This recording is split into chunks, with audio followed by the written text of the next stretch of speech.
বিসমিল্লাহির রহমানির রহিম। প্রিয় দেশবাসী, আসসালামু আলাইকুম। গত সপ্তাহে আমি সরকারের কতিপয় নীতি আপনাদের কাছে পেশ করেছি। এবার দেশ গঠনে জনগণের অংশগ্রহণের পরিকল্পনা ও সরকারের কার্যক্রমের আরও কয়েকটি দিক আপনাদের সামনে তুলে ধরতে চাই। রাষ্ট্র পরিচালনার ব্যাপারে সংক্ষেপে আমার অনুসৃত নীতি ও কর্মসূচি হচ্ছে: সর্বতোভাবে দেশের স্বাধীনতা, অখণ্ডতা ও সার্বভৌমত্ব রক্ষা করা। শাসনতন্ত্রের চারটি মূলনীতি অর্থাৎ সর্বশক্তিমান আল্লাহর প্রতি সর্বাত্মক বিশ্বাস ও আস্থা, গণতন্ত্র, জাতীয়তাবাদ এবং সামাজিক ও অর্থনৈতিক ন্যায় বিচারের সমাজতন্ত্র জাতীয় জীবনের সর্বস্তরে প্রতিফলন করা। সর্বোপায় নিজেদেরকে একটি আত্মনির্ভরশীল জাতি হিসাবে গড়ে তোলা। প্রশাসনের সর্বস্তরে উন্নয়ন কার্যক্রমে এবং আইন শৃঙ্খলা রক্ষার ব্যাপারে জনসাধারণের অংশগ্রহণ নিশ্চিত করা।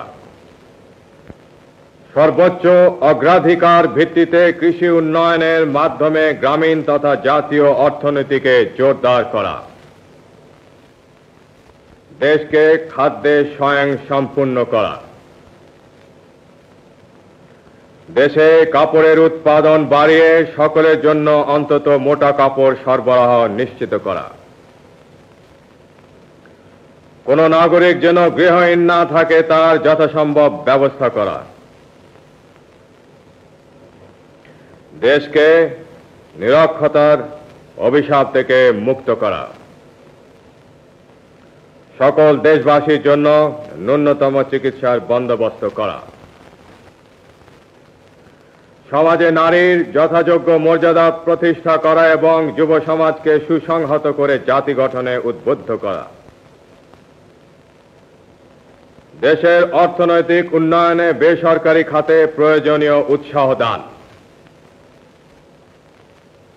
শ্রমিকদের অবস্থার উন্নতি সাধন এবং উৎপাদন বৃদ্ধির সাথে সুস্থ শ্রমিক মালিক সম্পর্ক গড়ে তোলা। সরকারি চাকুরিজীবীদের মধ্যে জনসেবা ও দেশ গঠনের মনোবৃত্তি উৎসাহিত করা এবং তাদের আর্থিক অবস্থার উন্নয়ন করা। জনসংখ্যা বিস্ফোরণ রোধ করা। সকল বিদেশি রাষ্ট্রের সাথে সমতার ভিত্তিতে বন্ধুত্ব গড়ে তোলা এবং মুসলিম দেশগুলোর সাথে সম্পর্ক বিশেষ জোরদার করা। প্রশাসন এবং উন্নয়ন ব্যবস্থা বিকেন্দ্রীয়করণ এবং স্থানীয় সরকারকে শক্তিশালী করা। দুর্নীতিমুক্ত ন্যায়নীতি ভিত্তিক সমাজ ব্যবস্থা কায়েম করা।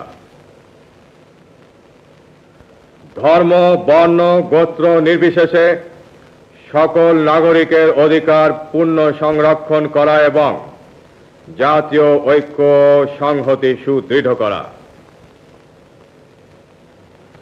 আমার বিশ্বাস এই নীতির ফলশ্রুতি হিসাবে ইনশাআল্লাহ দেশে সুখ ও শান্তি বিরাজ করবে এবং জাতি উন্নতির পথে দ্রুত এগিয়ে যাবে। গণতন্ত্রের প্রতি আমার অবিচল আস্থার নিদর্শন স্বরূপ আমি